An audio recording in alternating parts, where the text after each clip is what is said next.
Let's just do the CDA and then we'll start the other meeting. Then if I can, I'll take roll. First ward? Here? Second? Here. Third? Here. Fourth? Here. Fifth? Here. Sixth? Here. Mayor. Here. First item on the agenda, you got your agendas previously, is in regard to a loan for Lakeview Lanes.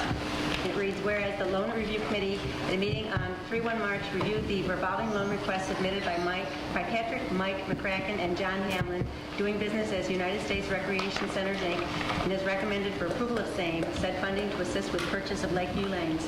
Now therefore be it resolved, the board hereby approves revolving loan funding in an amount up to $60,000, and the director is authorized to prepare documentation and execute same contingent upon receipt of Oswego County IDA and HSBC Bank, that would be Marine Midland, funding commitments with rate and terms be coterminous with the IDA loan, which is proposed at 15 years fixed at prime -2, and collateral to include co-equal second with the IDA, co-equal UCC1 on business assets, personal guarantees of Patrick Mike McCracken and John Hamlin, and guarantee from Flamingo Gold.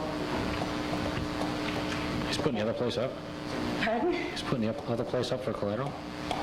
Well, he's putting the revenue stream up for the bank purposes, so I think we're going to tag along on that as well. What's he looking to get from Marine? He's looking for $350 total, and they won't touch it until the IDA and the CDA approve their loans. When And does he? You know, the package includes payment of first mortgage, taxes, other liens that are outstanding. When's the IDA supposed to meet?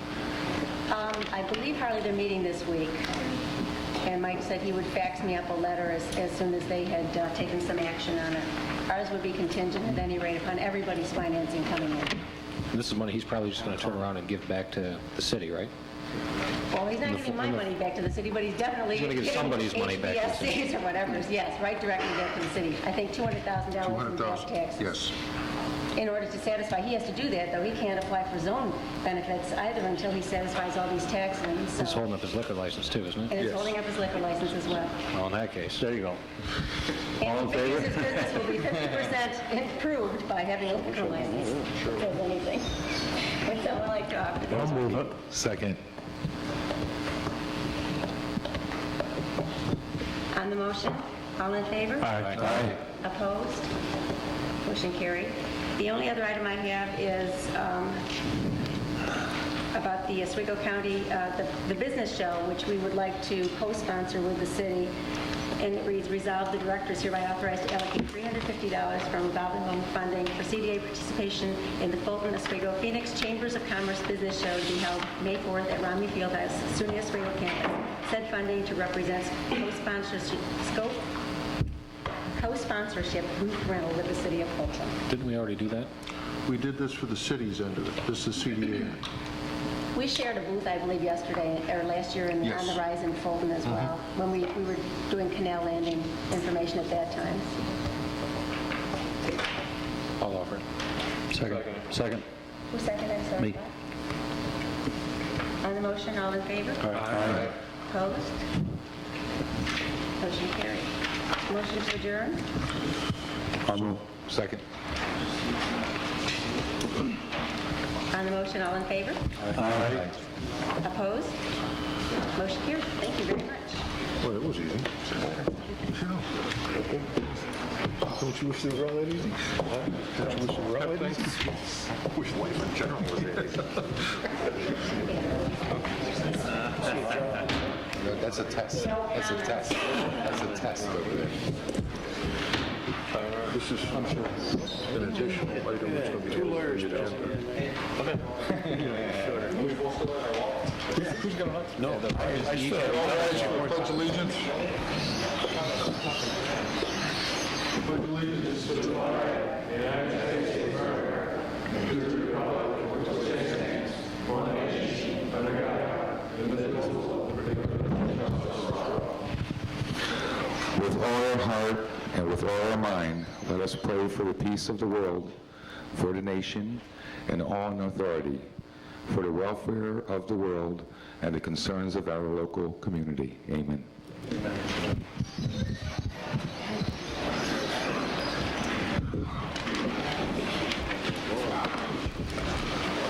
That would be impeachment. Yeah,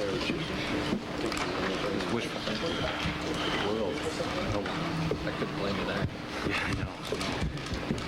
I'm not going to. I was thinking that myself. Clerk, call a roll. Mayor Stafford. Here. Alderman Lincoln. Here. Alderman Sahastra. Here. Alderman Weston. Here. Alderman Sherman. Here. Alderman Thompson. Here. Alderman Woodward. Here. All present, Your Honor. Thank you.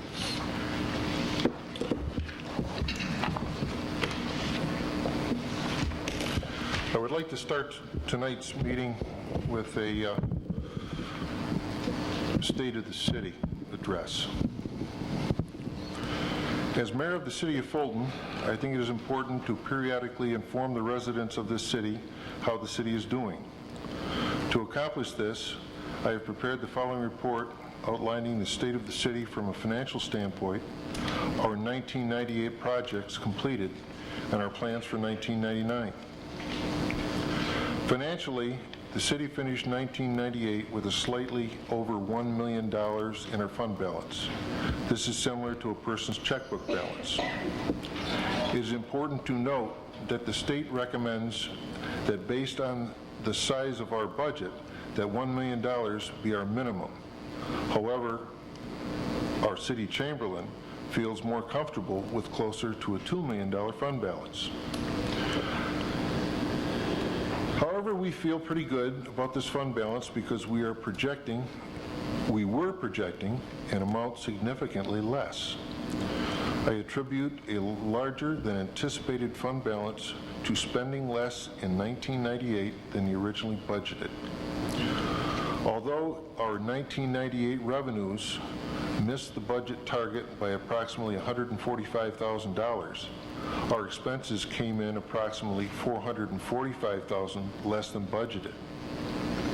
At this time, I would like to thank our department heads, an active audit committee composed of Alderman Thompson, Woodward, and Lincoln, and all city workers for their efforts in keeping expenses down during a time of financial uncertainty for the city. Everyone's efforts were important and appreciated by this administration. From a project standpoint, I'm very proud of our accomplishments this year. As you know, the previous administration left us a list of ongoing and unfinished projects that we have diligently worked at. Many of these projects are included in this report. Some of the more important accomplishments achieved in 1998 include: 1, the successful settlement of the fire department and CSEA contracts. There had not been ratified agreements with these unions for a number of years. 2, completion of phase 1 of the Great Bear logging operation, which netted the city approximately $40,000 in revenue. 3, landscaping, curbing, and installation of lights around the pavilion at Bullhead Point at no cost and local money for city residents. 4, the establishment of a shoreline development commission to actively promote the best use of land around Lake Niatawada.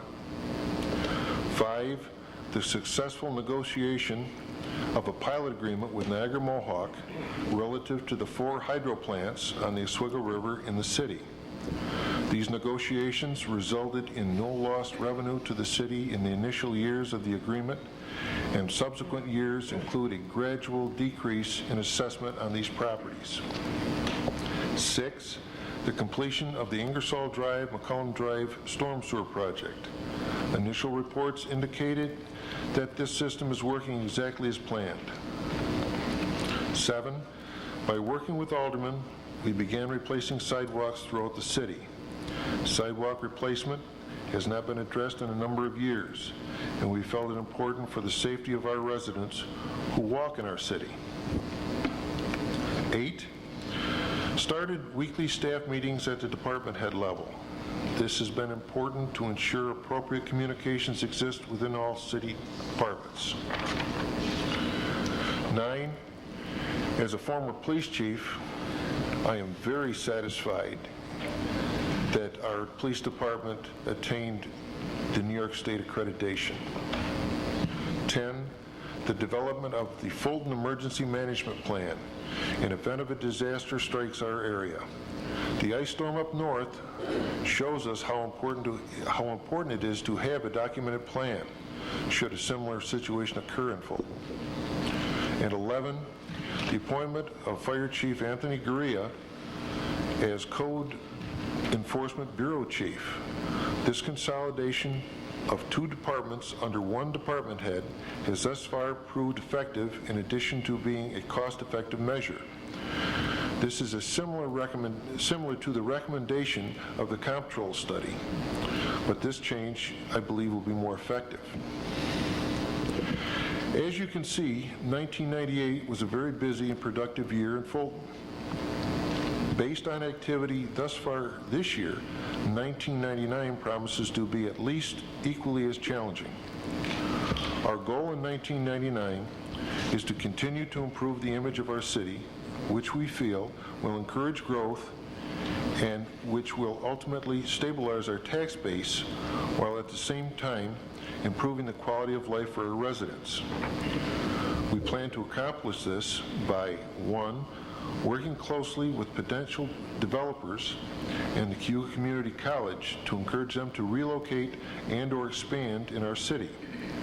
We support the Chamber of Commerce new marketing program and will assist them as necessary to promote our city. 2, enacting new legislation to promote growth in our city. Our legislative committee, comprised of Alderman Sahaski, Sherman, and Thompson, has been very active in developing new legislation in this area, such as the elimination of building permit fees, and I encourage them to continue in their efforts. 3, working with the State Department of Transportation to ensure the kickoff of the 481 corridor project. You probably read the story in today's newspaper about the vehicle and pedestrian safety plans between Route 3 and Fay Street on Route 481. This is only phase 1 of this project. 4, the reopening of First and Cayuga Streets, which was completed on March 2nd, to encourage commercial development in our downtown area. Finishing touches will be completed this spring, and our downtown area will become an area that Fulton residents can be proud of. 5, continuing the development of the Lake Neotawana shoreline, especially in the Bullhead Point area. We have requested state funding for this project, and in the future, plans call for development of a walking trail along the lake, an amphitheater in the Stevenson Beach area, and construction of a pier and restroom facilities at Bullhead Point. 6, providing continued support to the newly formed Environmental Committee, which has targeted Van Buren Park as an area that needs to be revitalized into a top-notch recreational area for our residents to enjoy. This committee, comprised of Alderman Sahaski, Weston, and Woodward, along with Water Commissioner Roger Parsons, City Attorney David Hawthorne, Executive Assistant to the Mayor John Crook, and citizens Archie Fiorini and Sandy Weston, have been doing an outstanding job in this area, in addition to addressing other environmental issues facing our city. And last but not least, number 7, working with my executive assistant, the city assessor, and the code department to ensure that property within the city is fit for human occupancy and that all city-owned properties are identified and those possible returned to productive use. I am certain that returning properties to useful purpose will help the growth in our city. I am very encouraged that the above-mentioned developments will promote commercial development and pride in our community, and at the same time, improve the quality of life for our residents. In addition, in an effort to promote fiscal responsibility at City Hall, we are planning to 1, develop a citywide health plan for the city employees, 2, request the State Comptroller's Office SMART study, which this is pertaining to potential cost reduction and revenue generating opportunities for our city. And And 3, conduct monthly budget review meetings with department heads. My executive assistant and city chamberlain have developed a method to monitor revenues and expenses on a monthly basis, so we have an idea how we are performing against budget expectations. In summary, these are very exciting times in Fulton. Excuse me. And I want to again thank the residents of the city of Fulton for giving me the opportunity to be part of this resurgence in Fulton. I trust we are addressing your areas of concern, and as always, my door is open should you have any ideas or problems that I may work with you on. Thank you very much.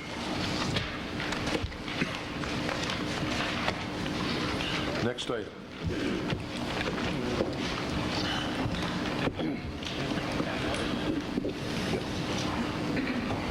Barry, would you introduce the next person?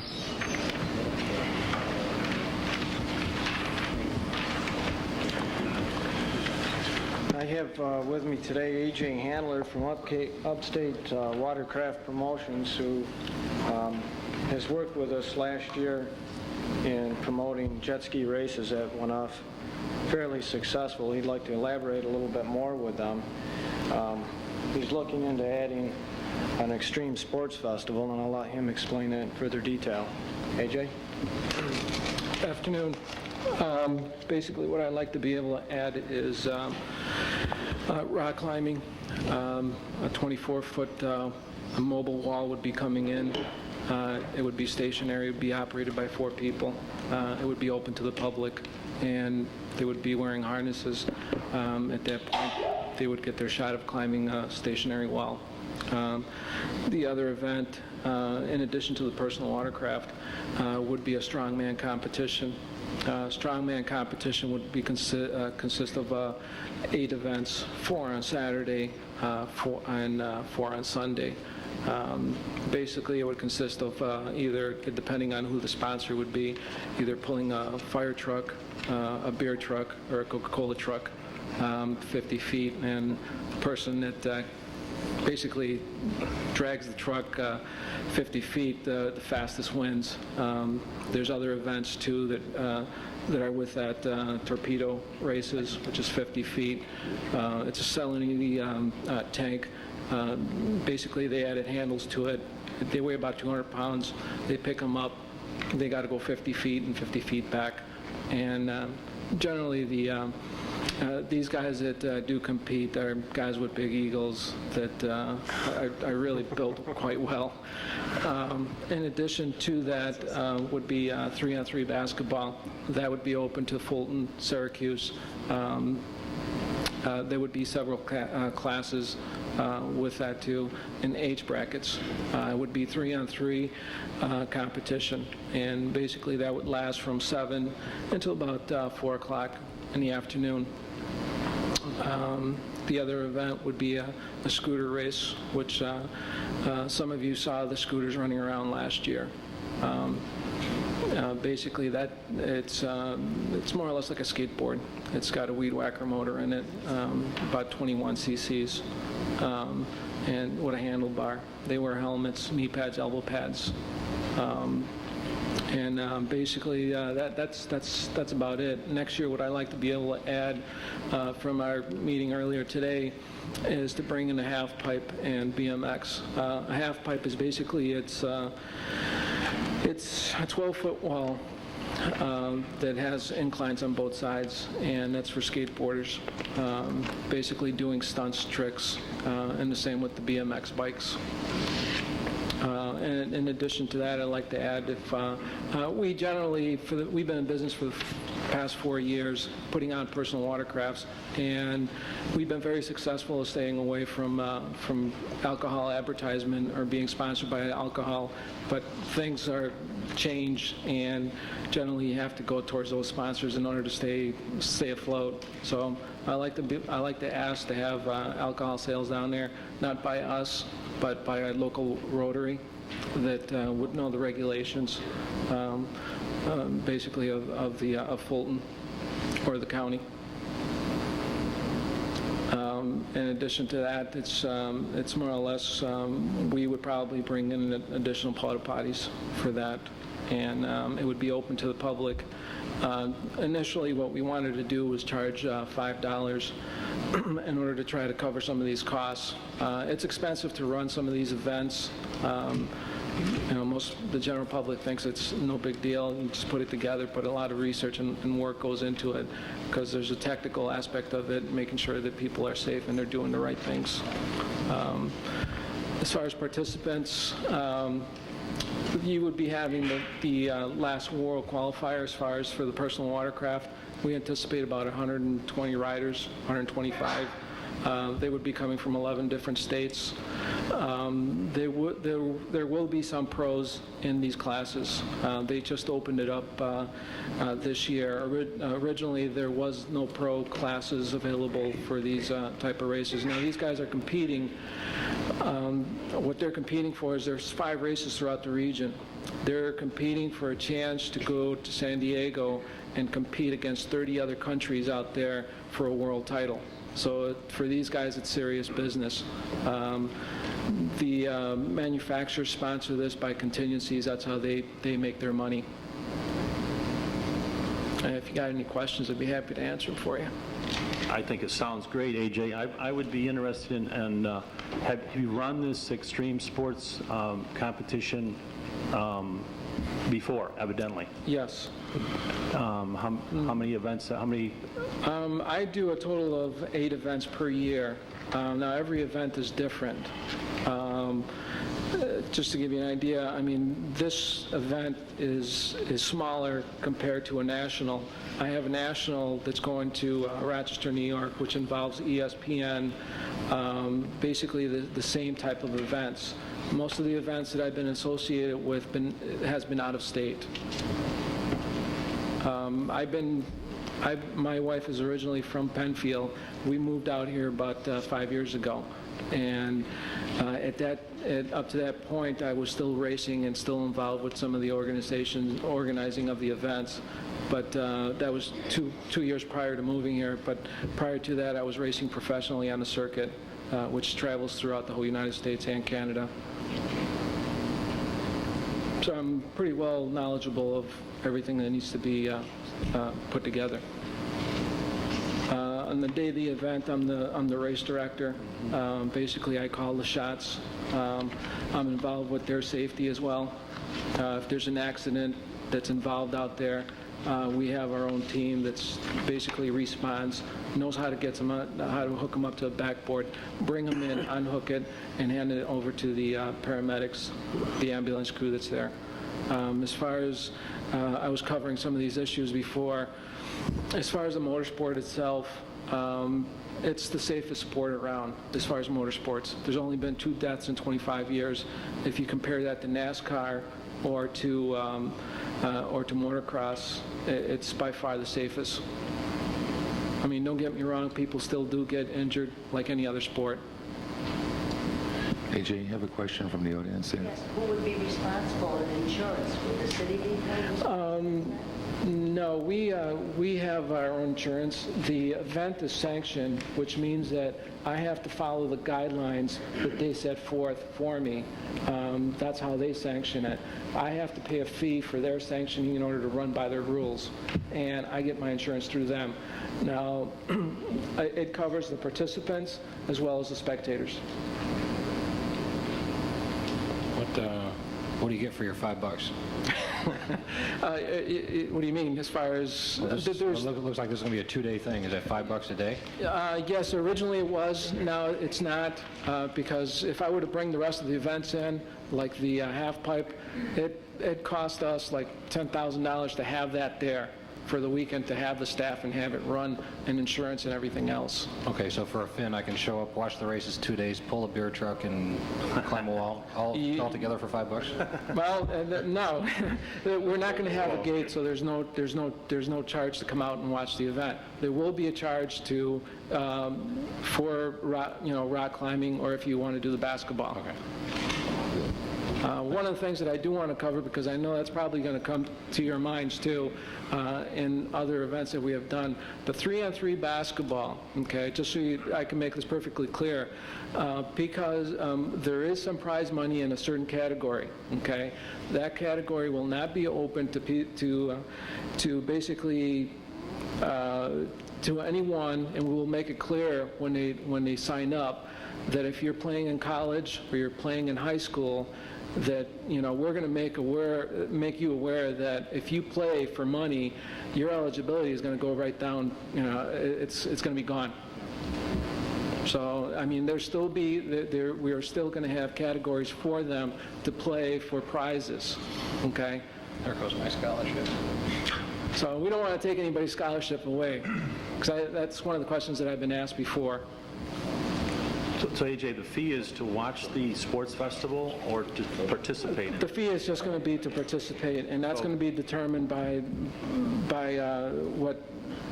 how the event is going to be organized. In other words, if it's going to cost so much for insurance and stuff like that, we're going to charge according to climb the wall. Or to basically the fee for the strongman is going to be $50. I think what's causing some confusion is you mentioned a $5 admission fee, but you are not going to implement that this year. Exactly. You're looking into the future for that. Exactly. So it'll be free admission this year. Those that want to get involved in the events will have to pay a registration fee for the events, but no admission fee. Yeah, because the first, the information we have indicates that there's a fee.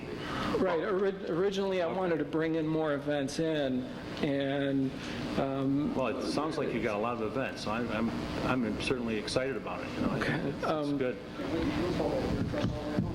We got a council team that'll try pulling the beer truck. I don't know how. Where are we going to pull? I don't know if we can climb the wall afterwards.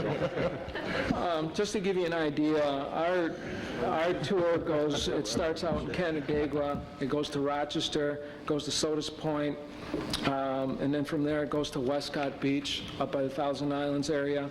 Then it goes down to back to Rochester at Hamlin State Park. From there we go to Buffalo, and then we come here to Fulton, then we go to Penn Yan from there. And at all of these events that we have conducted our events at all these venues, I should say, all the way up to the mayor, down to the park, the city manager, they've been very happy, and we've been asked to come back. Our organization will not leave, is not here to try to leave a bad taste in your mouth or anything like that. Do you know how many people you expect to draw to town? That's hard to say. We are going to use K-Rock for live remote, and it's difficult to say. Last year, we didn't advertise a whole lot. I mean, we had waves here and there. Generally, for a world qualifier, anywhere between 2,000 to 3,000. For a national, it's 30,000 that come over the weekend, and every venue is different. Any other questions? Do you provide your own security? Yes, we do.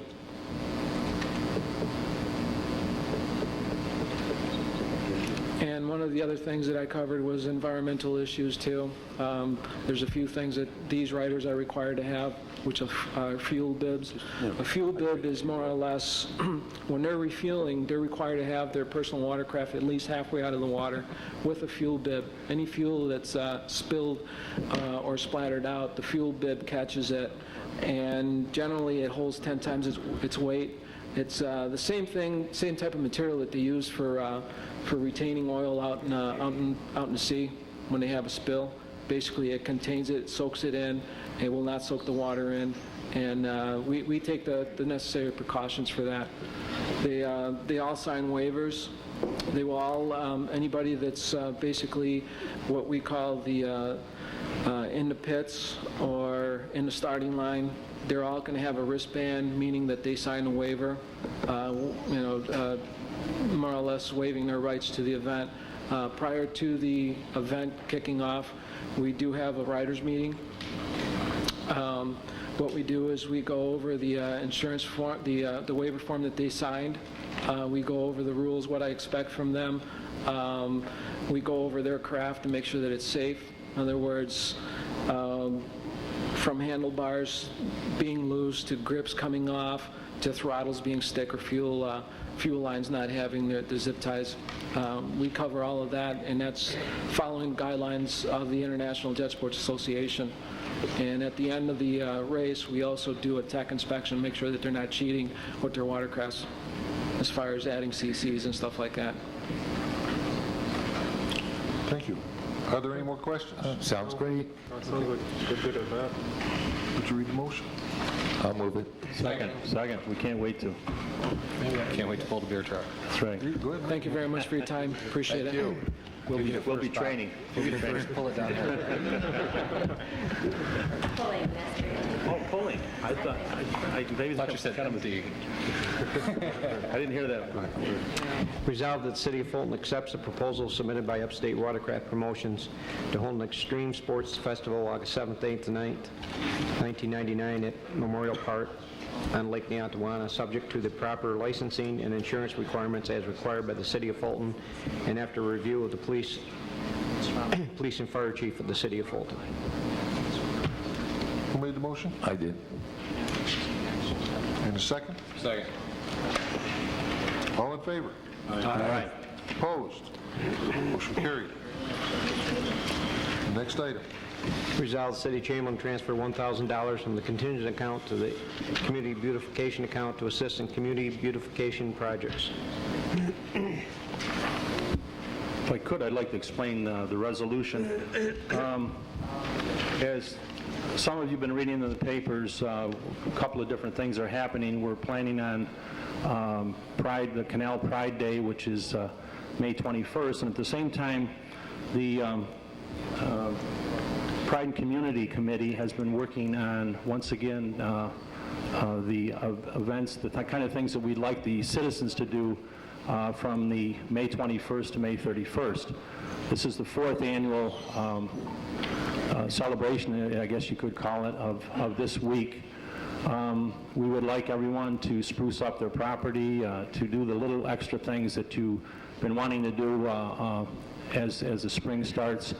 And once again, the city will look better, and it's a beautification thing. And the committee itself is sort of all volunteers, and we have a nominal amount of money to work with. So this account, as the council knows, is a budget account that we use for beautification, and we did not budget any money for it this year. So if we could ask for this $1,000 transfer, it would help to purchase flowers and shrubs and some of the things that we might need.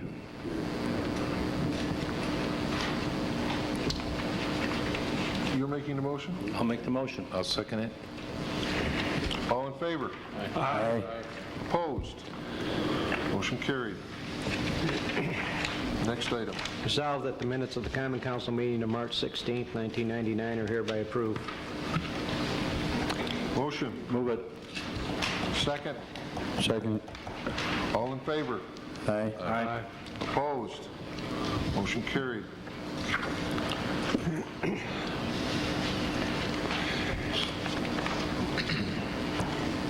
Whereas the Common Council of the City of Fulton did resolve to sell at public auction at this meeting of April 6, commencing at 7 p.m.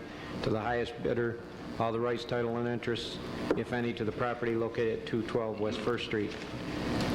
Whereas the city makes no representation as to any of the properties offered up for sale herein, and as their compliance with any city, county, state, or federal codes, rules, regulations, and/or ordinances, said responsibilities shall be incumbent upon the successful bidder to make sure that the property is correctly zoned for his or her particular intended purpose for said property.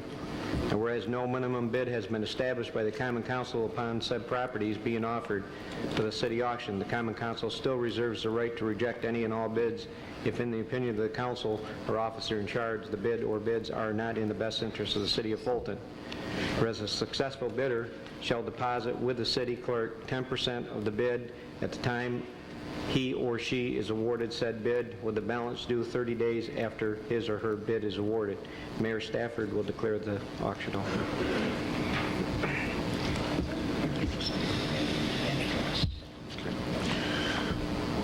Those wishing to bid on this property need to come up to the microphone and state your name and address.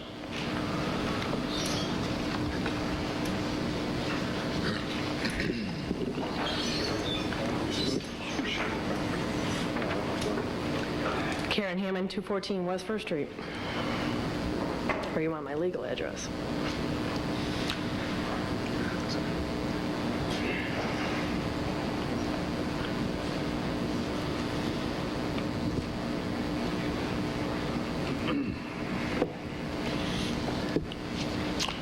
That should do. I think we know where to find you. All right. You want my check now? What is your bid on this property? $1. $1. Wait a minute. If I buy it for 2, would you buy it for me? I'll give you the rocks off it. I'll give you the rocks. Is Thanks. there anybody else that's interested in this? I think you're right, yeah.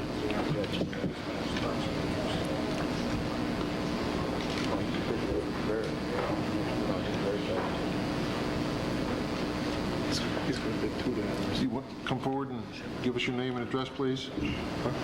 Hi, my name is Randy Myers. I'm bidding for Jim Barrett.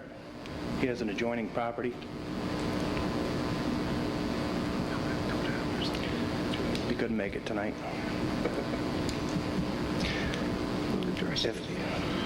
If the previous bid was $1. What is Mr. Barrett's address? Lives on Route 48 South, Fulton.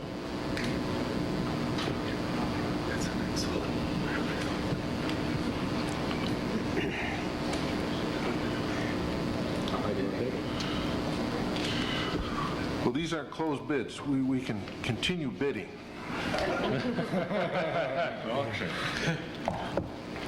I'll bid 10. Wow. Oh, boy. Getting up there.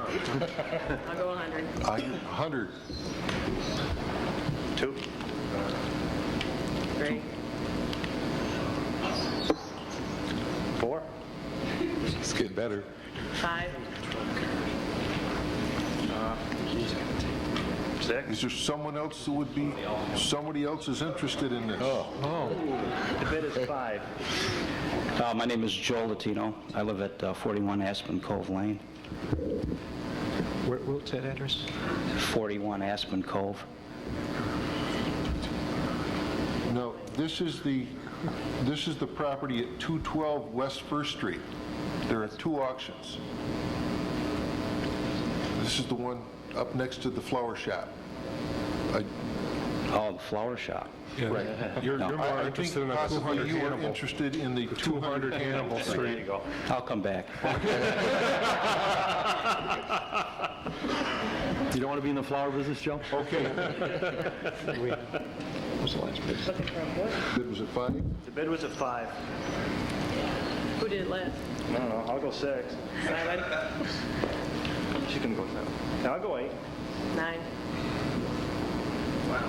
Okay. I'll go an even 1,000. 1,100. Okay. Okay. That's my limit. 1,000. We have a bid of $1,100. Do I hear any more?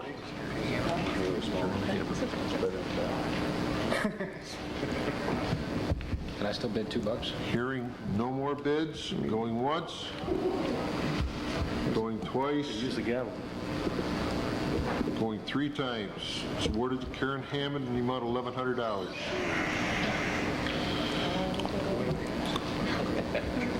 Now, we need a resolution. Now therefore be resolved that the bid of Karen Hammond in the amount of $1,100 being deemed the best offer for the city of Fulton is hereby accepted, and the mayor is directed to sign a quitclaim deed to Karen Hammond for the above described property. I'll offer that. Second. All in favor? Aye. Opposed? Motion carried. Yes. You don't want a check now, or?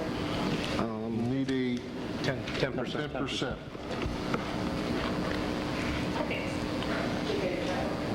Small. Just a pen. Just a pen. Or cash. Karen, are you still using counsel? Should I send it to him, your attorney? $1,000 right next door. City of Fulton. Thank you.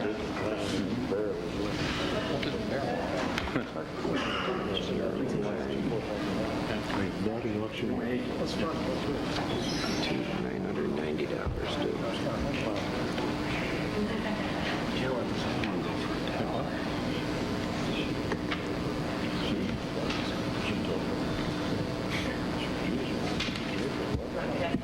Not to get the bottom.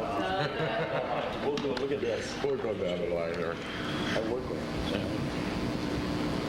Thank you very much. Thanks, Karen. Thanks. I'm not going to give her a receipt. Okay.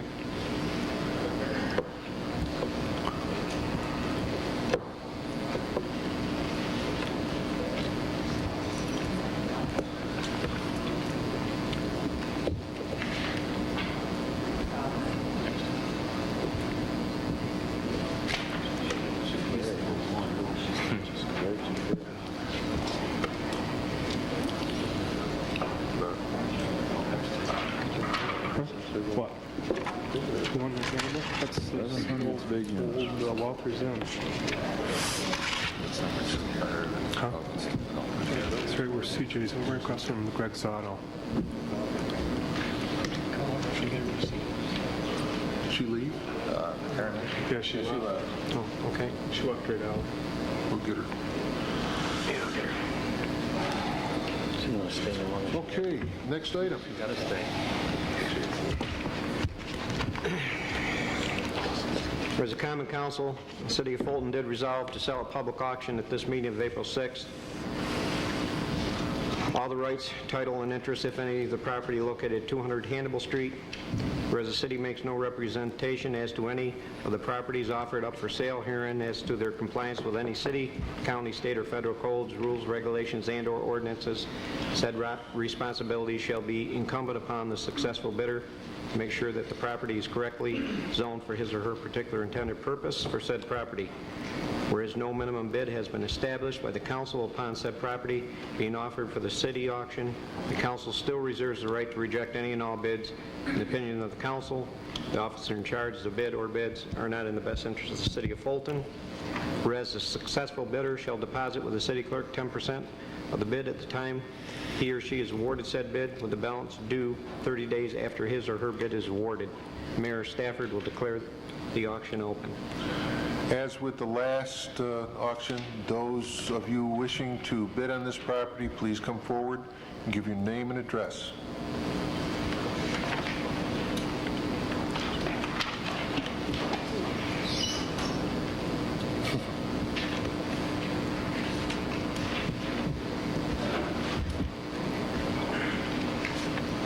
My name is Joe Latino, 41 Aspen Cove Lane.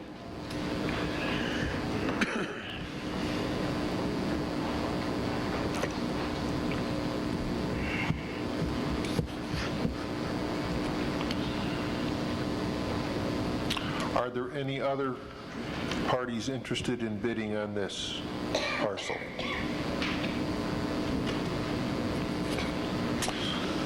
Hearing none, I will... My bid is $1. Isn't that how we started last time? We're waiting for somebody else. $1 a drink. You should have planted somebody. You know? That's the way it works. $5 million. Do we have any other bids on this property?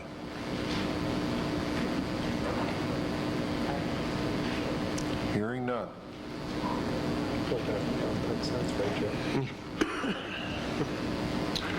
Going once, going twice, closed at $1. What did the Good deal. Now, Check or cash? Right, Joe? Ronnie, you want to put down 10%? Oh, 10%?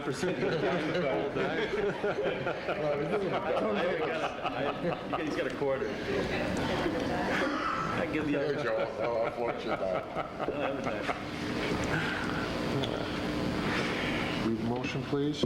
Resolved that the bid of Joseph Latino in the amount of $1 being deemed the best offer for the city of Fulton accepted, and the mayor is directed to sign a warranty deed to Joseph Latino for the above described property. I'll move it. What are you going to do? It's 100% interest, Joe. Here's the bank. Is there a second? I'll second it. We have a motion and a second. All in favor? Aye. Aye. Aye. Opposed? Motion's carried.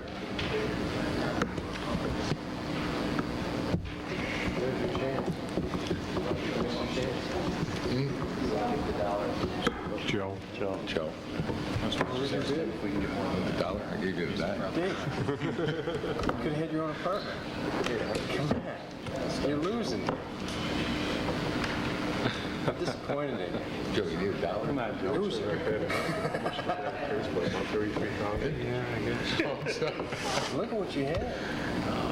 Nice parking lot. Here, pass it. Don't. Oh no! Wait a minute. You got to deliver this one. You really missed an opportunity there. You got to give him change. Want the record to show that Bob Weston paid There's no interest rate on this, Bob. There's a buyer's fee of $12,000. You getting the receipt made out in your name? I'm really disappointed in you, Dave. Yeah, at least you ain't got to pay to take it down. You don't have a die?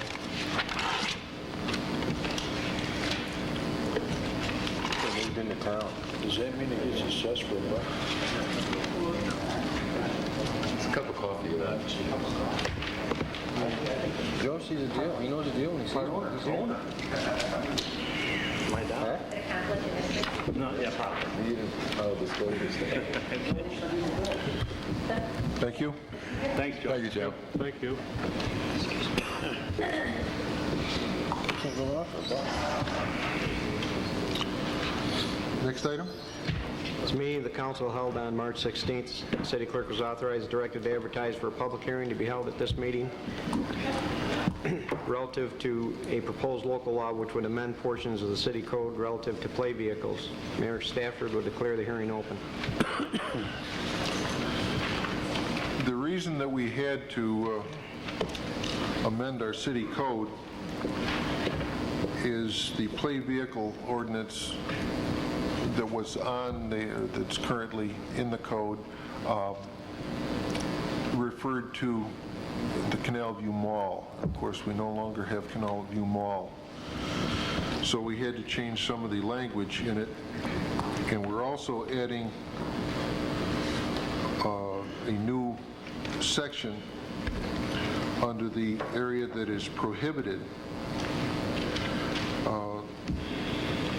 to be on any private property without the permission of the property owner, because we have received complaints from property owners in our downtown that the youths on play vehicles have caused some problems for the customers. Under the city code, the play vehicles consist of rollerblades, skateboards, and roller skates. The next area that is going to be covered by the prohibition in this is an area bounded by Oneida Street on the north, South 2nd Street on the east, Academy Street on the south, and the Oswego River on the west. Does anyone care to speak at this public hearing on this subject? No. Does that mean you can't rollerblade at all? Like just passing through down there? On rollerblades, you can't just pass pass through? You won't be able to, once this is put through, you will not be able to use rollerblades in that area. It is going to be, you know, it is congested enough, especially with on-street parking down there now, that we've considered that it would be extremely hazardous for people to go down through that area. Is there an area where the kids can rollerblade now? Any place else in the city, except on private property without the permission of the property owner.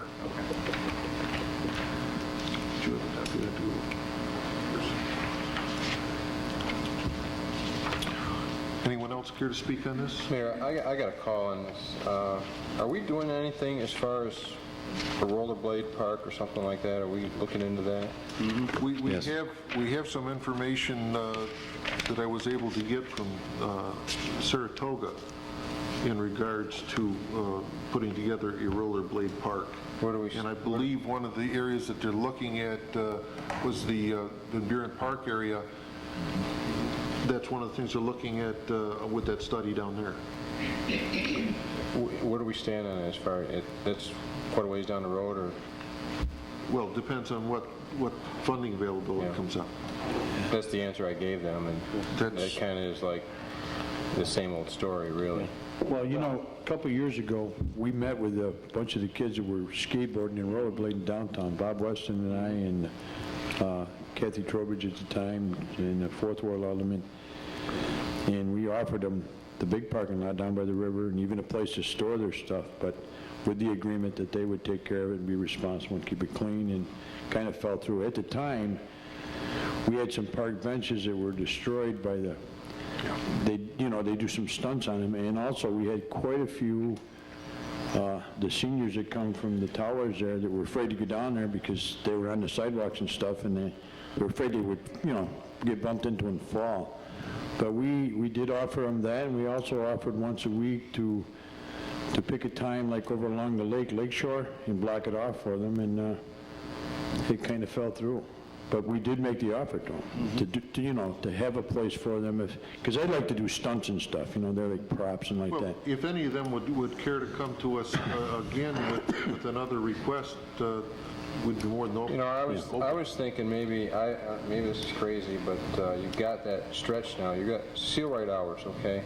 If we can arrange something around seal right hours, you've got that stretch of street between State Street and Broadway that maybe if we shut that off during certain hours, maybe even on a weekend, at least they've got a street area there that maybe we can rotate it off. I don't know.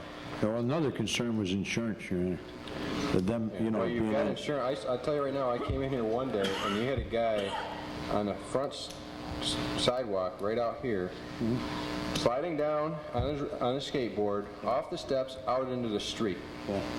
And I thought, that's really what we don't want to see. And, they had one guy look out telling him when the cars were coming so we could time it between the cars. So, I don't know. It's a situation that... The problem is that a lot of them like to just travel. Instead of being in one area, unless they've got some really good props, that they can, like the guy earlier was talking about, the half round, they kind of like to make a mile, so to speak, Well, if the funding can be arranged to put a park in, we have... Yeah, that would be excellent down there, because they're talking about a track, right? So they could, skateboarders and inline skaters could use it. Yes. Yeah, the Recreation Committee and the Environmental Committee have been focusing on Van Buren Park as one of our large areas in the city that needs to be developed. And at the last council meeting or the one before that, we allocated some monies for a consultant to advise us on the best type of resources down there that we can use. So I think we're going to keep actively looking for places like that. Alderman Sahaski had recommended that we use Van Buren Park for some of the things that we don't have in other parts of the city. A track and for bicycling, for rollerblading, a number of things. I'd like to keep it kid-oriented, though. Right. Because we had two parks down there, and we lost one of them when we had some other development down there. So I'd like to keep something there, for the children in that area. Anyone else care to speak on this issue? Hearing none, I declare the public hearing closed.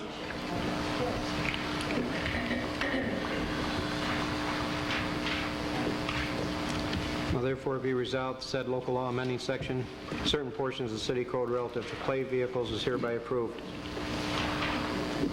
Do we hear a motion? I'll offer that, Your Honor. Second. Second.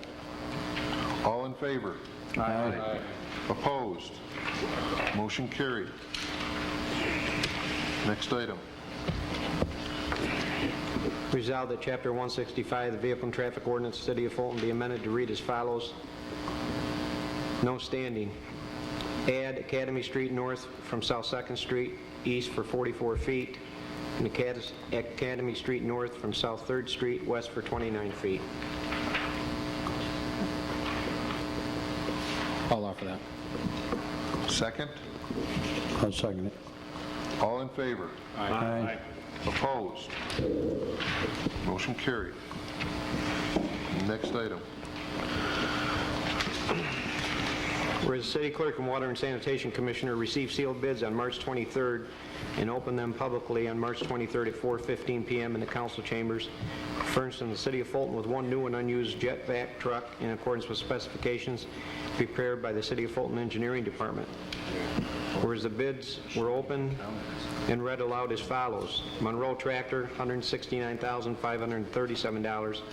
Foster Equipment, $155,159 with an option of $4,850. Whereas per letter dated March 29th from Roger Parsons, Water and Sanitation Commissioner, to the Common Council, he states that he has reviewed both bids and recommends that the bid of Monroe Tractor in the amount of $169,537 be awarded to Monroe Tractor, and that the low bid of Foster Equipment Company in the amount of $160,009, including option, be rejected for non-compliance with the specifications. Whereas the Common Council would agree with Mr. Parsons, therefore be resolved that Council hereby accepts and award the bid of Monroe Tractor in the amount of $169,537 as being the lowest responsible bidder, meeting the specifications. Do I have a motion? I'll offer that, Your Honor, and I would like to say that the one we have for cleaning our sanitary sewers and our storm drains is pretty well shot, so yes, it is. We're in trouble. And the difference between those two bids, if you took the option that they had on the add-on, is very, very slight. After reading the report, that other one didn't come close. No, it didn't come close. So I'll move that, Your Honor. I'll second it. What was wrong with the spec on the other one? A number of things. That whole list, they didn't meet the specifications. That whole report that you have there, there's a number of different areas they did not meet the spec. Can't we ask them to try again? We have a motion and a second. All in favor? Aye. Opposed? I'm opposed. I'm opposed to.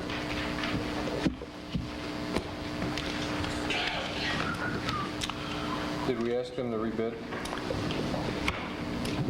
Well, We can't do that?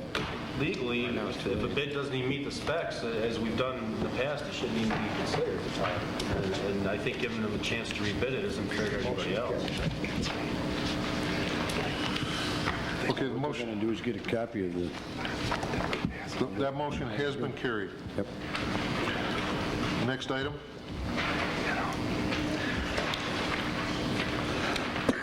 Resolved that the Common Council approves the 1999 bed tax investment budget recommendations per the letter of the Fulton Chamber of Commerce dated March 4th, 1999, as per attached. Alderman Weston. I would like to speak to that. I figured you would. Yes. At our last meeting, the recommendations that the Tourism Council had made, one of the items was a consultant, which Alderman Thompson rightfully questioned. And I asked about it. One of our members of the Tourism Council had suggested that perhaps as a tool to encourage or to give the Tourism Council more information and to help to promote tourism, that perhaps a consultant could be hired to do that. There's been no commitment made. The thought was that if we could allocate $500, if the need arose, then we would be able to take advantage of it. It certainly doesn't have to be in there. The monies don't have to be spent. So it's basically a blind $500. You're just guesstimating a $500. Yeah, they may not even use it. There may not be someone, or they may not make that contact or whatever. Are there any other questions on it? What I'd like to do is just take a couple of minutes and kind of an overview of what the bed tax program does. In 1992, it was adopted to help promote tourism throughout the city. The county sort of oversaw this particular item, and the idea, the intention of it was to encourage tourism by using the bed tax money, which is generated through the hotels and such. In 1997, the council, in order to free up more bed tax monies for what it was intended for, and that's for the increase of tourism into the city, they budget itemed 3 of categories that they felt didn't necessarily belong under that category, and also because they felt strongly that these 3 particular things needed to be budgeted, and they felt very strongly about those 3. And those 3, of course, was the Historical Society, the Chamber of Commerce, and Memorial Day Salute. So they took those items out of the bed tax money and put them in the budget, and hopefully that will enable more and more organizations that are interested in bringing tourism into the city. It will allow us to have more monies to do that specific thing. Because another reason is the bed tax money fluctuates back and forth. 3 years ago, we had $22,000 that we were able to use, and then this year it's down to 16. So it's just a flexible number, and I think it's better applied just to some of the new ventures that are coming into our city.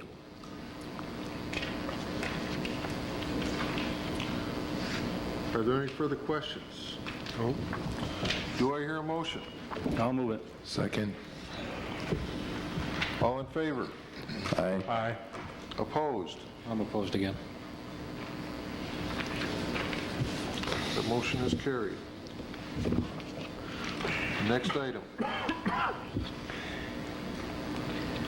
A resolution urging favorable legislative action on A5456, Assembly Bill and Senate Bill 2993 for state assumption of supplemental pension payments to disabled firefighters. Whereas the provisions of 207A2 of the General Municipal Law mandate that the employer of a paid firefighter who suffers a workplace injury and who receives a work-related disability retirement from the state must supplement the pension of the retiree by assuming the difference between exit salary and the state pension. Whereas this supplemental pension must be adjusted by the same dollar amount as is negotiated for active firefighters. Whereas this supplemental pension is indeed a retirement benefit. Whereas the state comptroller administers the state and local police and fire retirement system. It is therefore resolved that this retirement benefit should be the responsibility of the state and local police and the fire retirement system. And it's further resolved that the City Council of the City of Fulton hereby declares its support of Assembly 5456 and Senate 2993, a bill which would transfer to the state and local police and fire retirement system the city's obligations to make a supplemental pension payment to a retired firefighter. And it is resolved that this resolution be transmitted to the city's state legislators, state legislative leadership, Comptroller McCall, and the New York State Conference of Mayors. I received this request from the Conference of Mayors along with the information that's been provided to you.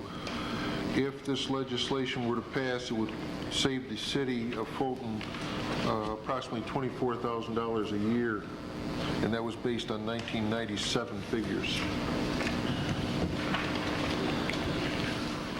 Do I hear a motion? I'll move it. Second.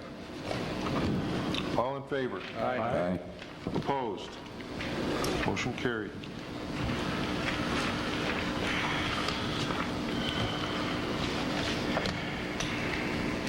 Resolved that the city clerk be authorized to advertise for a public hearing to be held on Tuesday, April 20th in the Common Council chambers of the municipal building located at 141 South First Street relative to parking restrictions downtown. Mike, are you going to have John or somebody get a hold of all the different merchants downtown and let them know? Yeah, well, this was based on the meeting that we had up here. We've already met with the merchants, and this will be based on their recommendations. Your Honor? Yes. This is kind of late in the game because I know you already met down there, but the gentleman's going to be running the New York Pizzeria. Yes. Contacted me over the weekend. He said Doug Castor told him to call me. He probably should have called you because you met with him down there. He's looked at that and he's viewed the on-street parking situation, and one concern he has, how is he going to get all his pizza dough and stuff delivered? He doesn't feel that he can double park on that street. He certainly can on Cayuga Street. And he feels that the tavern and some of the others have been watching him, and they just load them spots up. He thinks he's going to have a problem. And I think what he was looking for, if there could be a delivery zone. See, he can't load in back like Goldberg's and them got a back way they can load. But he's quite concerned about it, and I said that I would mention it to you. I was going to bring it up at the end, but I was wondering if, seeing how we're going to advertise for this hearing, is something we might think about before then. We can bring that up in this hearing, but that would be under a different change in the law, because that would be on street. This is only for the parking lots. Just for the lots, okay. This is just for the lots. Okay.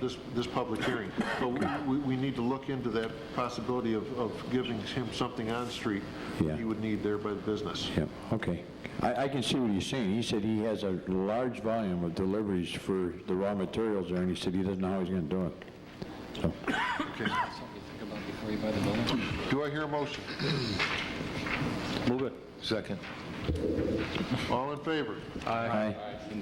Opposed? I would think, yeah. But motion carried. We're going to have, the only people that Resolved that the salary increases for the Fulton Housing Authority are hereby approved as per attached.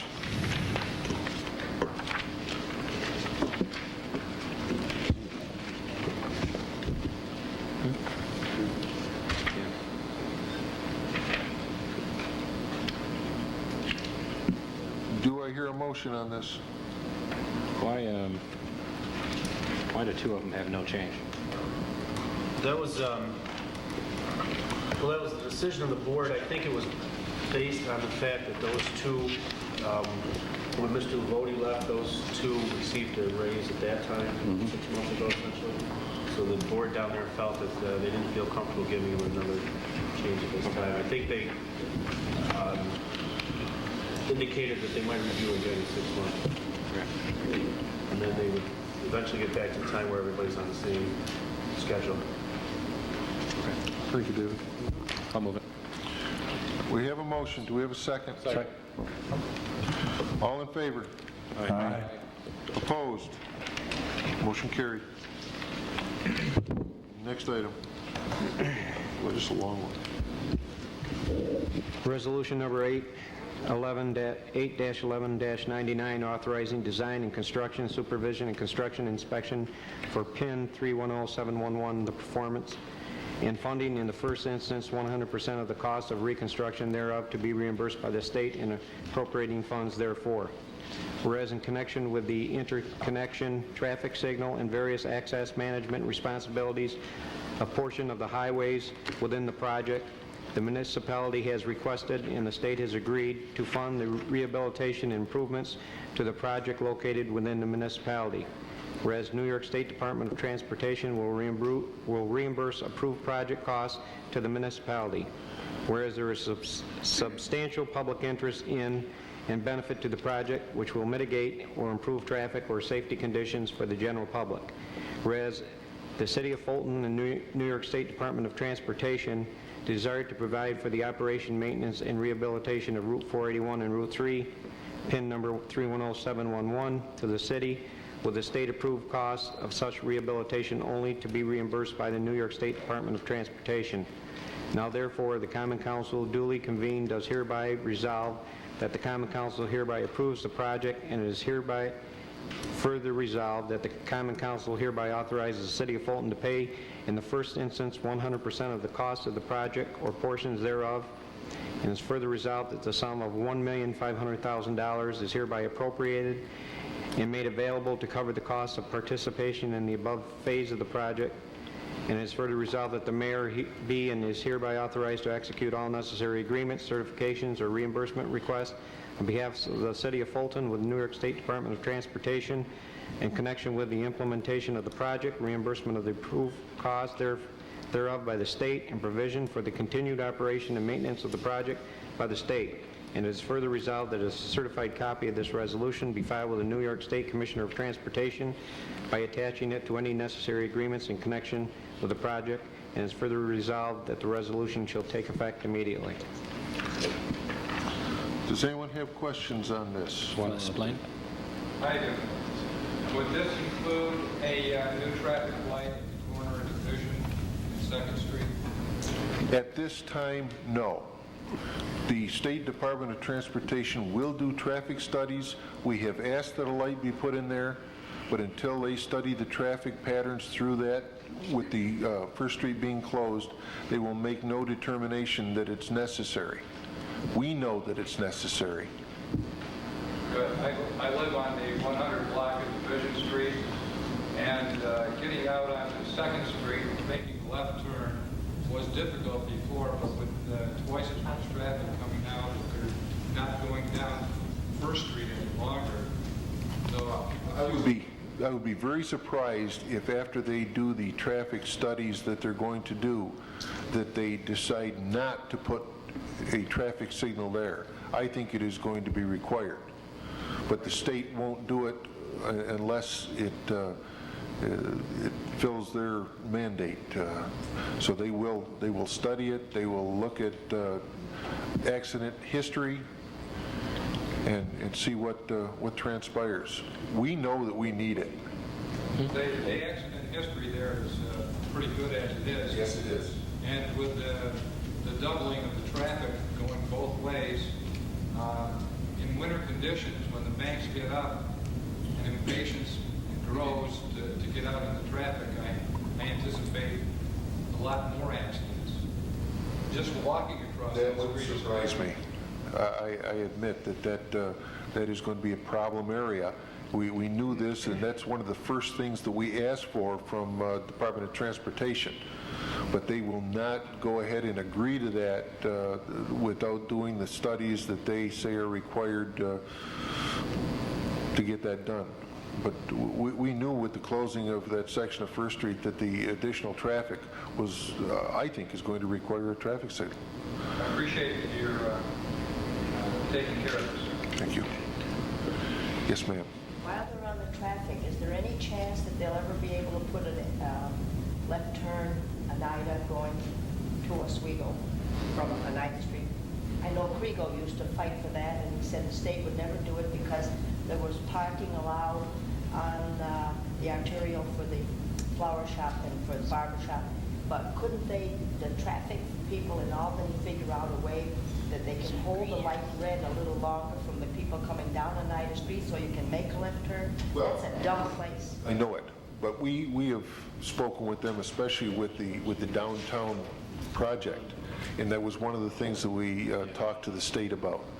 Unfortunately, they don't care as much about the traffic on Oneida Street as they care about the traffic on their state highway. Yes, but they've come through our city. They should be able to give us a little respect. Well, I understand this, and we will continue to fight for that, but they have not been willing to do that at this time. Is there a law against putting the light to a pole longer? I can understand them not wanting to put a left turn, but hold the light longer coming so that the people, coming down Oneida Street so that you can make it. So that it would go red for westbound traffic before it goes red for eastbound traffic. Right. That is a possibility. The people there, they can handle millions of people on a little one highway, one lane highway. Yes. And and they do it wonderful with millions of people. So why can't we do it in Fulton? Well, because it's up to the state. If it was up to the city, we'd have it. But we will bring this up again. That project is not complete yet downtown. We'll bring that up again. Yes. Mr. Mayor, I read in the paper that they might widen the road. Is that a possibility? From Bay Street, and would that run from Bay Street all the way down to Broadway, or only part of it? Not all the way. What they're looking to do is we need to widen 481 on both sides of the intersection by one lane, because what they want to do is put an additional left turn lane onto Route 3 for northbound traffic. Right now we have one left-hand turn lane from 481 onto Route 3. To help with the additional traffic flow that's on that, they want to widen it to make it 2 lanes. And if they widen it south of the intersection, they will have to widen it north of the intersection so that the straight-through lanes line up, so that you don't have to do a zigzag through the intersection. We have, now that this has come to light, and once this gets passed, the designers will go in and see just how far either side of the intersection they need to widen it 1 lane. We're reimbursed for all of this, right? We will be reimbursed $1,500,000. Good. Any other questions? No. Yes, this is a reverse betterment program. All we have to do is front the money for it, and they will reimburse us. They said first payment will be upon submitting paperwork. First payment will be within, I think, 90 days, he said. And they've already taken care of all their paperwork to reimburse us. It's not contingent on anything. We will have to submit paperwork, but the design people that are working on this will take us right through this, lead us step by step. Okay, but I guess what I'm asking is there's no way that we're going to do this and the state decides that they don't want to. No, if you authorize... They're already set on their end. If you authorize the signing of this agreement, then it's done. Okay. Do I hear a motion? Move it. Wow. Yikes. I guess I'll second that, timidly. Sure, the motion. We have a motion and a second. All in favor? Aye. Opposed? Motion carried. Resolved that the 2 positions in the Fulton DPW are hereby reclassified as MEO Light. This was done originally at the request of the union. The union advised me that there were 2 labor positions in the DPW that were working more than half the time out of title as MEO Light. A study was done and we found out that they were definitely working in excess of 60% of their time out of title as the MEO Light. So the issue went to the Civil Service Commission and they reclassified the 2 positions. And now we just need to reclassify them through the council. Do I hear a motion? I'll offer that, Your Honor. Second. All in favor? Aye. Aye. Opposed? Motion carried.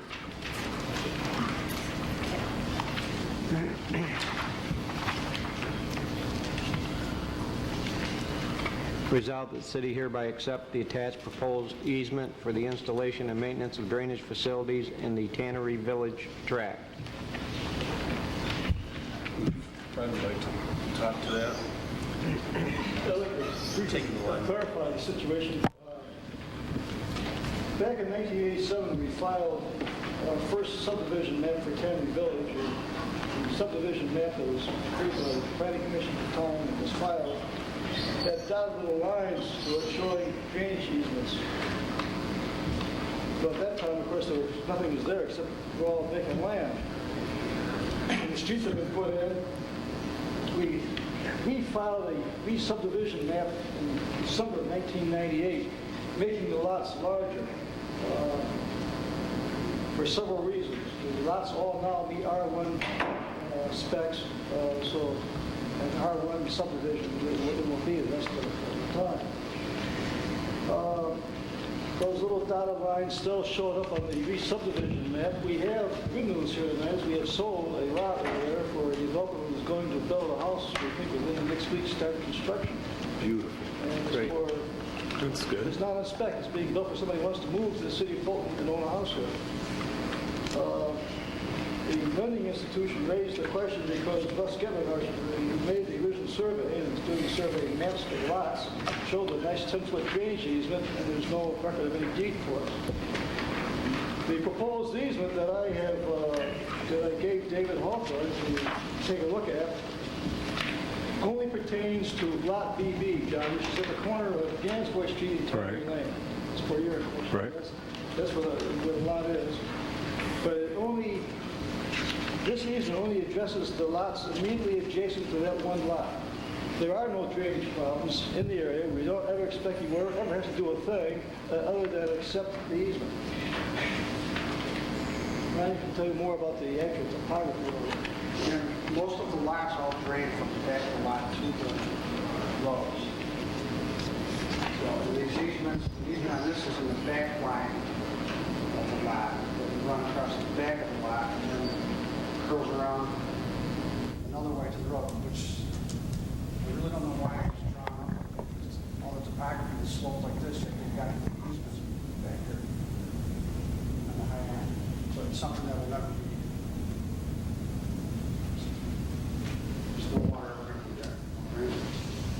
And what this is doing is giving the city the right to come in and make drainage as delineated on the map. But it's not saying we ever have to.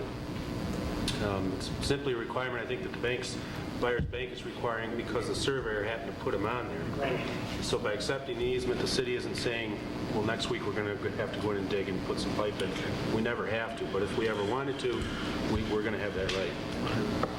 It gives the city the right to alleviate a problem that goes up front. Does anyone on the council have any questions? No. I'll move the resolution. Second it. We have a motion and a second. All in favor? Aye. Opposed? Motion carried. Looks at me. You have the one that I gave you?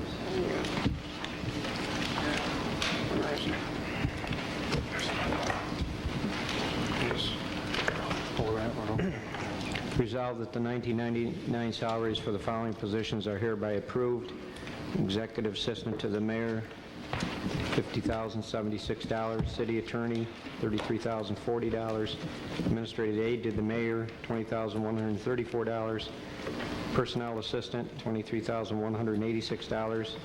Personnel Civil Service Administrator, $36,770.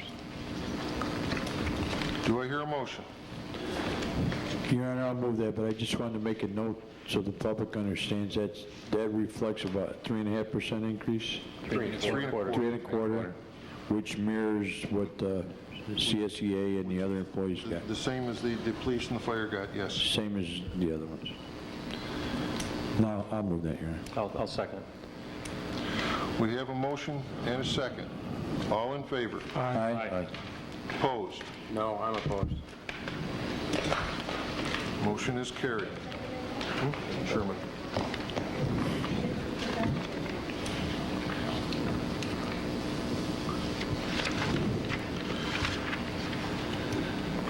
Does anyone in the audience have any business to bring before the council? What is the proper procedure for used furniture to the road?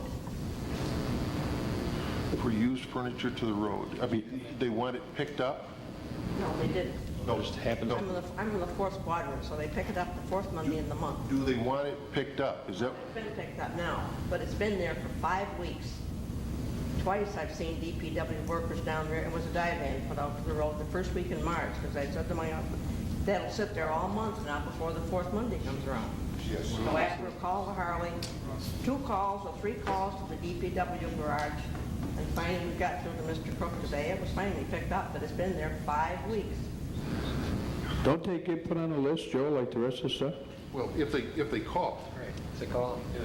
they have to come in, get a, They have to come in and get a sticker. Get a sticker. Okay, and then they're supposed to be picked up on the whatever quadrant they live in that Monday. If it's a 4th quadrant, it's 4th Monday, they would have to put it out like the Sunday night before. Joe, what if they don't call? Lived there for 2 or 3 years. They know when the 4th quadrant is. I mean, anybody should. They put it out the first week of the month, and it's been there, because I did twice. A big truck has come by, they've gotten up and looked at it and drove off and left it. Why didn't they turn it in? that is a good question. I can't answer that one because I wasn't there. But what I can suggest to you is if you see anything like that, before it gets to be 4 weeks, like the first time, give us a call. I got a call just the other day, yesterday, a call that somebody complained that their neighbor had some stuff in the yard. I wrote it down, made out a work order, and sent it right down to code enforcement the very same day. I went across the river on Saturday. We'll do this. And there were 2 places on Oneida Street where they had the rubbish out Saturday morning. I don't know whether their pickup is yesterday or today. No, what happened was, there's quite a few places on Oneida Street. The north side and then down by Sumner Law Office, there was another one. And they're all rentals. And every time, the 6 work gets picked up on Friday. And if everybody in the city read the paper, they'd know that it would get picked up Thursday. And sometimes we have it picked up Monday. So obviously they didn't read the paper, and they thought it went on Friday. Good Friday. Oh yeah, I seen it all. I seen it all. Of course, by the time I seen it, they get through picking up at 3:30, and by that time they're all gone home. And when you've got a long weekend and they're not working Saturday or Sunday, there's not really a lot you can do about it. But I think they picked it up Monday. Friday was a holiday, wasn't it? That's right. So you got Good Friday. Yeah. Nobody was around. Good Friday was a holiday. Oneida Street, I noticed. That's a Right up by the house. Not for those guys. yeah. What they yeah. Yeah. 410 and 90. So that's, I have a work order in the code on that, Your Honor. Okay. There's a work order in on to them, and what they have to do when it's up by the house, that they have to send them a registered letter, and after we know that the property owner got the registered letter, if they don't rectify it in a certain amount of time, we'll go there and take it, and then we'll go on their taxes. I'm on 10th Street. Yeah. 2 houses where Friday, I think it was, they put a whole bunch of stuff, bags, plastic bags, out into the street. Not on the curb, but in the street. In the street, yep. And the one up in the corner does it all the time. She was told last year by Dan Vaughn, but she still rakes it out into the road. And then it runs down the drain, plugs the drain. It plugs the catch basins up, yeah. When you see those, please call my office. Yeah. We'll look into them. Yeah. Your Honor, what's hard for a lot of people, and I get into it a lot, the more rental units you have, the more problems you get into it that way, because it has to go to the property owner. It doesn't go to the people that live there. These are owners. Yeah, okay. But I mean, like the ones on Oneida Street, I know the ones you're talking about, and every one of them are rental units. And so what we have to do is send that owner a registered letter, and then after we know that he's got that letter, we have to give him, I think it's 5 days from then. 7, okay. And then we've got to go send the DPW to pick it up and put it on his taxes. But it's hard because by that time you got a couple of weeks, could be 3 weeks, it's gone, you know what I mean? I know it's hard for renters, but I mean, these people are owners, one lady. Yeah. Well, it's hard for the councilman too, because if people are complaining and we can turn it in, it could be 3 weeks before it gets picked up. And it's tough on the neighbors next door too, you know? But that one she's talking about, 410. You have an order on that? Yep. Okay. Are they going to give us a day at all of picking up paint cans and all that stuff that you can't? Do you have one of those a year? The county does, Your Honor. They have a special... The county does that. The city, I don't believe, has ever done that. We've had to take them up, because I remember taking stuff out myself out to the they have a toxic waste. You have to take the stuff out to the landfill, and I don't know if the county is going to do that or not. I will check with them and find out. paint cans are empty, they can go on the rock. Right, if they are empty and dry, they can. But if you have any liquid left in them, then you have to take them out the day they have the hazard. If it's so hard that you don't know it's paint, it's still paint, right? Well, I mean, when you shake it, it doesn't dribble. if it doesn't shake, I guess it's not paint anymore. Some kind of plastic. Anyone else in the audience? Anyone on the council? Yes, Mayor, if I may have the time. I received a call, and you could point me in a direction where this could be taken care of on West 5th and Voorhees. Apparently, there's a train there. It's been there roughly, according to this individual, about 2.5 months. Train? Train. Diesel running, okay, from 8 at night to about 7 in the morning, and then the smell from the diesel. Where do I go with this? Call Consolidated Rail. Does it have something to do with United Refrigerated Services? I have no idea.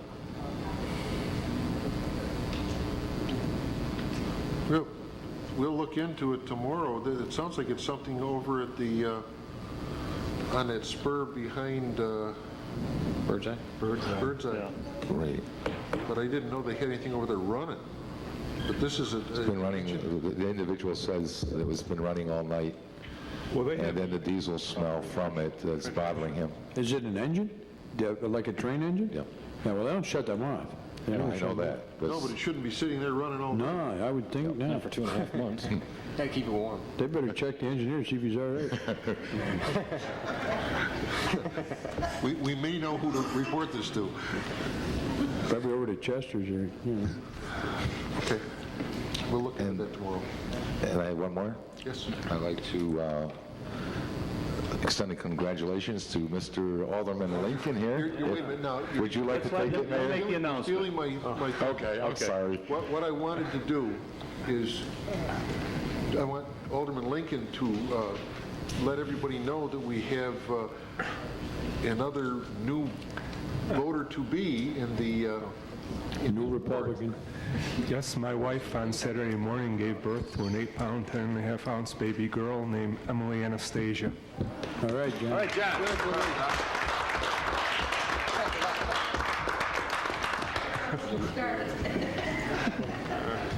Anyone else? Mayor, I had a couple real quick questions. Yes. When's DPW going to start doing yard pickup? There's been stuff out there since Christmas, and I've been getting calls on it. They're doing it on Mondays. Okay, and how about, are they going to get around to doing the winter damage repair? Oh, yes. Yeah. They've already Because started I'm that. getting a ton of calls on that also, and Yep. it just seemed, nobody's seen them out, and they're just, Yeah. okay. They started. When is the parking ban lifted? Is it April 15th? Yeah. April 1st? April 1st. First? Okay. It's over. I had one other question. On the salvage yard down on First Street, they're dragging mud down South First Street. I went in there Friday and asked them to stop using South First, to move the trucks to Division. He wants to continue to use South First, but the problem I've got is he's dragging the mud from his yard down First Street. And what I want to know is, can the city send a street sweeper through there and send him the bill? Because in my opinion is, if he's going to have a negative impact on a community, they're going to pay for it. And I want them to pay. You're not going to do that for free in the city, as far as I'm concerned. It's a good job for Dave Hawthorne. Check on legality of that. Research that one. It's the cost of doing business. Okay, we will research that. Mrs. Collette. One more thing to say. You just said something about winter damage. They put a sidewalk from the cemetery down to Fay Street. Yeah, They didn't put a curbing. They went through all the work, putting all this nice topsoil, seeding and everything. What do you think the plow does? Yeah, I saw Out that. on the I sidewalk. saw it. It's, They're not going to do that all over again without putting a curbing or something on it. That's kind of stupid. There The wasn't, city went through and it put yeah, I know it. because you have to go around I know what they did, yes. And the plow's going to eliminate it every year, unless they do something about putting a curb or something. Sometimes the curb doesn't stop the plows, Oh, I know unfortunately. that. I don't have any. Or the drivers. If they go replacing all that again, it'd be fine for the summer, but Oh, bad again next year. I'll look at the possibility of curbing up there. Don't go spending money for nothing. I had to pay, make them pay their curbing. I had to pay for mine. Uh-oh. Moving right along. Okay. Your Honor, I had one thing. Yes. John Clark asked me to go down and talk to some of the people on Oneida Street because we have a possibility of rebuilding some of that street this year. And I don't know how, I mean, I don't know why people are thinking this way, but I had never given it a thought, but there's some concern about that Fish concert that's going to be here this year. One lady told me that